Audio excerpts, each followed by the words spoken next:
Halo semua, selamat datang di Layar Kaca.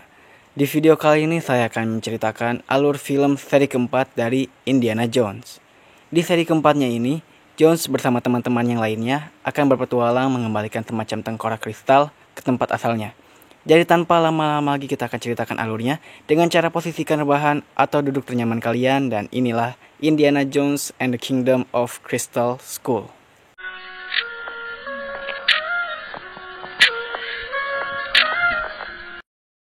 Pada tahun 1957, Indiana Jones atau Jones dan rekannya George Michael atau kita panggil Mac telah diculik dari pekerjaan penggalian arkeologi mereka di Meksiko oleh agen Soviet yang bekerja di bawah Irina Spalko yang menyusup ke gudang rahasia pemerintah Nevada berlabel Hangar 51 dan memaksa Jones untuk mencari mayat mumi karena pernah terjadi insiden UFO Roswell 10 tahun sebelumnya di mana dia dipaksa untuk bekerja.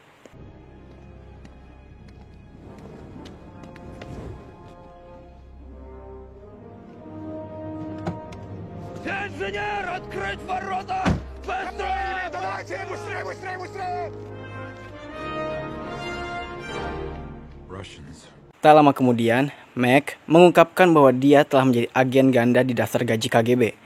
Setelah upaya yang gagal untuk mengambil tubuh dan berkelahi dengan Antek Spalko-Dovchenko, Jones melarikan diri ke kota model di Nevada Test Site, tepat sebelum uji bom atom. Dia berlindung di lemari es berlapis timah dan selamat.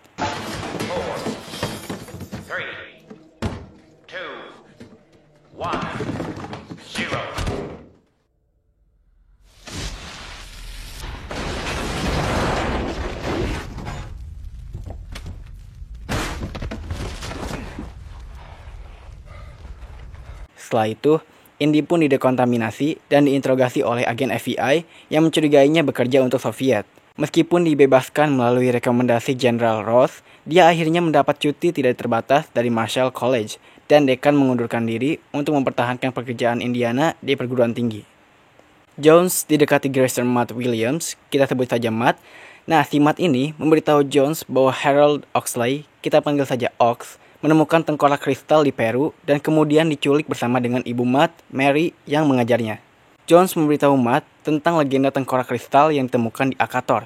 Dan Matt memberi Jones sepucuk surat dari ibunya dengan teka-teki dari Ox dalam bahasa kuno. Dua agen Soviet berusaha menangkap mereka, tetapi Jones dan Matt melarikan diri dengan berbagai cara yang menghibur penontonnya.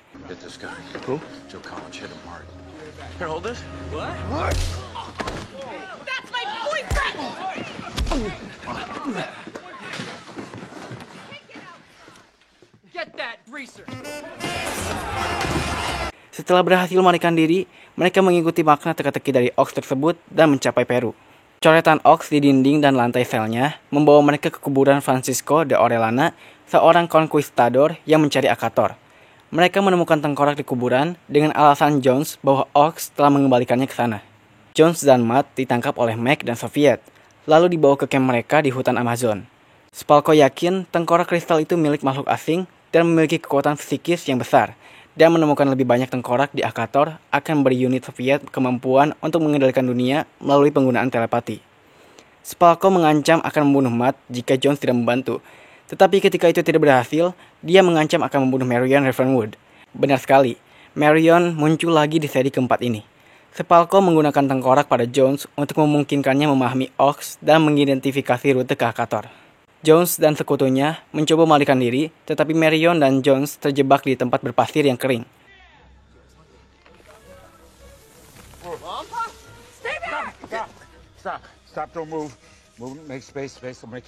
Di mana Marion mengungkapkan bahwa Matt adalah putra Jones yang aslinya bernama Henry Jones of III atau Henry Jones yang ketiga. Setelah mereka berhasil dikeluarkan, Ox yang masih gila pun malah membawa Soviet yang membuat mereka ditangkap kembali. Saat dalam perjalanan ke Akator, Jones dan timnya berjuang untuk keluar dari cengkraman KGB. Mac memberitahu Jones bahwa dia adalah agen ganda CIA.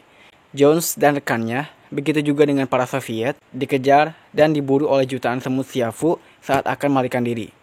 Jones dicegat oleh Dovchenko lalu berkelahi habis-habisan. Sampai setelah Dovchenko tumbang, dia pun dimangsa oleh semut Siafu.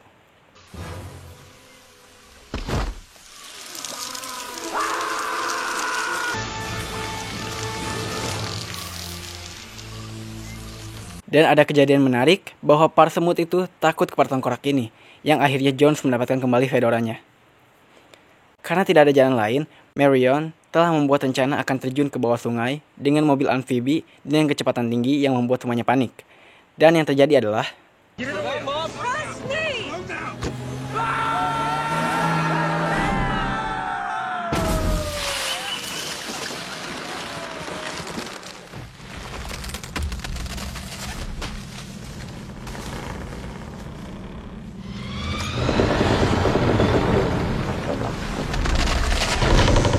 setelah terjun, mereka pun harus terjun kembali karena ada 3 air terjun di depannya.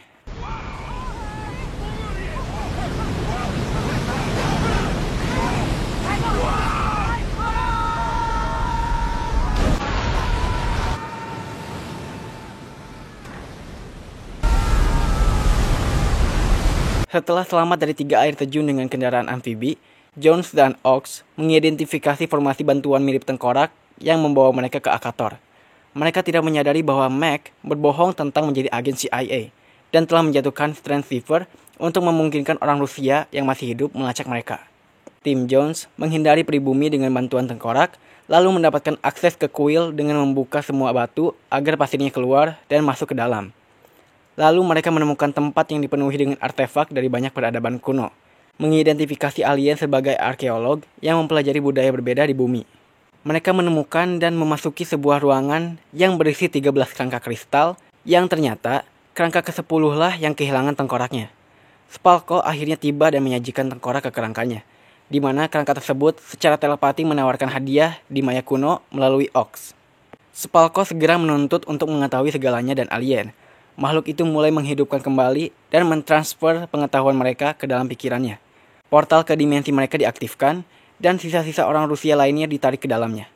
Saat Jones, Marion, Matt, dan Ox yang telah mendapatkan kembali kewarasannya melarikan diri, 13 makhluk itu bergabung menjadi satu, dan dalam proses menerima pengetahuan yang luar biasa, Spalko hancur dan tersedot ke dalam portal. Mac juga tersedot saat dia mencoba mengumpulkan beberapa artefak kuno. Jones mencoba membantunya dengan melemparkan cambuknya, tetapi Mac mengatakan bahwa dia akan baik-baik saja, dan dengan rela melepaskan cambuk Jones. Tim Jones melarikan diri dan menyaksikan kota runtuh, menampakkan piring terbang yang naik dari bawah tanah dan menghilang ke dalam ruang antar ruang.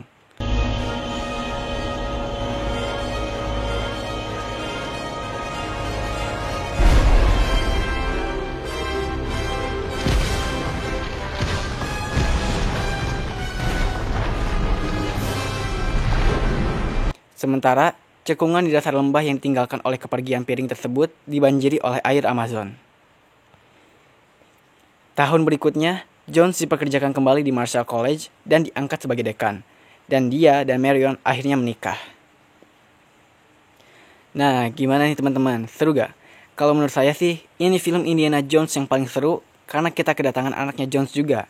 Jadi antara bapak dan anak ini saling kocak ketika menghadapi masalahnya ya. Oke, itu saja dari saya. Jaga kesehatan kalian semuanya ya, dan salam film.